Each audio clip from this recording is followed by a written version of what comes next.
Chocolate cake, nuclear bombs, and Mimi Rogers are all on this day. Welcome back to On This Day. Today's date is January 27th, 2021. It is the 27th day of the year. We got 338 days left in 2021. It's the fourth Wednesday in the fifth week, and we got 52 days till spring, and it is doing its first snow right now as I speak here in Portland, Oregon. If today's your birthday, you're an Aquarius. Today is Dear Chocolate Cake Day. Not just Chocolate Cake Day, Dear Chocolate Cake Day. Some say it was love at first bite, and that's why it gets its own day. Chocolate cake comes in many forms: layered, molten, blunt, fluffy, decadent, frosted, and my dad's chocolate cake, which has a cream cheese frosting. Excellent cake. My dad was cook, caterer, all that type stuff, owned restaurants. Chocolate cake special day comes once a year on January 27th, but don't let that stop you from eating it any day of the year. And to quote my wife, if you ever meet a girl that doesn't like chocolate cake, stay away from her. She's a sociopath.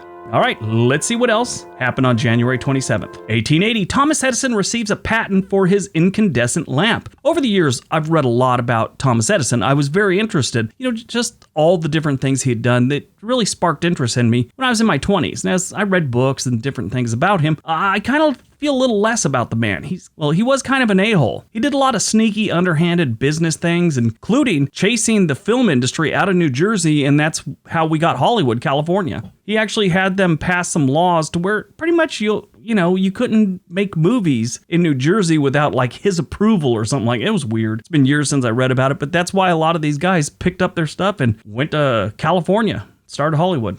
1943, World War II, the U.S. 8th Air Force with 91 B-17s and B-24s attack a U-boat construction yard in Wilhelmshaven, Germany. This was the first American bombing attack on Germany. 1951, nuclear testing at the Nevada test site begins with Operation Ranger. Most people think all the testing ended during World War II. Really, that's what most people think. 68% of Americans surveyed thought that we had stopped testing the actual bombs and just focused on delivery methods after World War II. We developed missiles and stuff like that instead of dropping them from airplanes. Now, that has been a big part of the research, developing better ways to get a bomb to where it needs to go, but actually blowing up nuclear or atomic devices didn't end until 1992 with the Comprehensive Nuclear Testing Ban Treaty, the CTBT as it's called. In total, the United States had 1,032 testings using 1,132 devices. Yeah, the last test, like I said, was in 1992. In total, the United States has done 36.3% of all nuclear testing in the world. Yeah. 1967, the Cold War. The Soviet Union, the United States, and the United Kingdom signed the Outer Space Treaty in Washington, D.C., banning the development of nuclear weapons in space and limiting the use of the moon and other celestial bodies to peaceful purposes, meaning you can't put some kind of device on the moon that spies on people. It's all got to be peaceful purposes, scientific research, things like that. Now, this one's really interesting, and I kind of touched on it last year, but I'm going to bring it up again.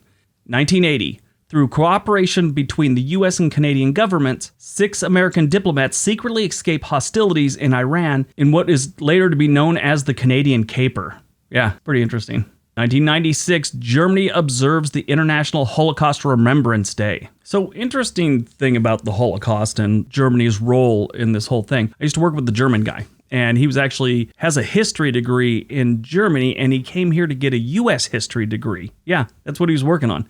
A really interesting guy, very, very smart. Anyway, we started talking while we were working one day about how Germany sees what happens during World War II now. Brought up the fact that things like here in the United States, we're better now, but back in the day we were kind of told the Indians were evil and they were trying to kill all the white men, and that's why there was all these Indian things, and it was totally false. That was Hollywood stuff. Really, we stole these people's land. Everyone knows the story. It's bad. The United States was bad during that, and the United States was bad during other things, but when you grow up here, you just think we're doing all the right thing, kind of how they portray everything to us. Now, via the internet, we know a lot of the things we were brought up on are kind of BS.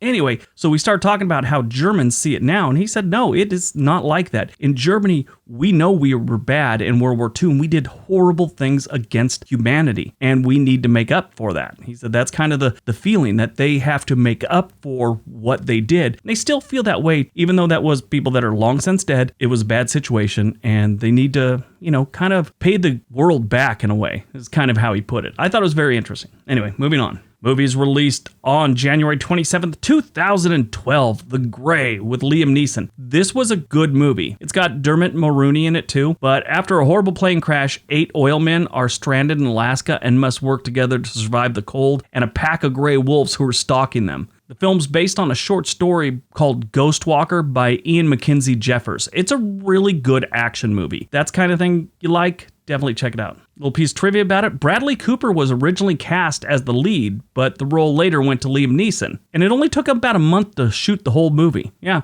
that's pretty good timing. But good movie if you ever get a chance to see it. Born on January 27th, 1956. Mimi Rogers, American actress. When I was a young man in the 80s, she was just gorgeous. She's still a good-looking woman for someone that's in her mid-60s or so. She was gorgeous. Still is. I just had a big crush on her, like so many other actresses back then, hormones and all that. But she was great. Not any of the biggest movies or anything like that. She was like Austin Powers, a few things like that. But she was just always there and always attractive. Died on January 27th, 1967. The entire crew of Apollo 1. Roger B. Chaffee, American pilot, engineer, and astronaut. Gus Grissom, American pilot and astronaut. Ed White, American colonel, engineer, and astronaut. The crew was getting ready to launch, and they'd had a communication problem, so they kind of stalled the launch for a few minutes, and they were going over a checklist of things while NASA worked on the communication problem, and then they heard someone say, "Fire, we have a fire." And they couldn't get the hatch open, they couldn't put out the fire. All 3 perished in the fire. All right, that's today's video. Hope you guys enjoyed it. Hope you got some information out of it. Now go forth and have a great day and be nice to each other.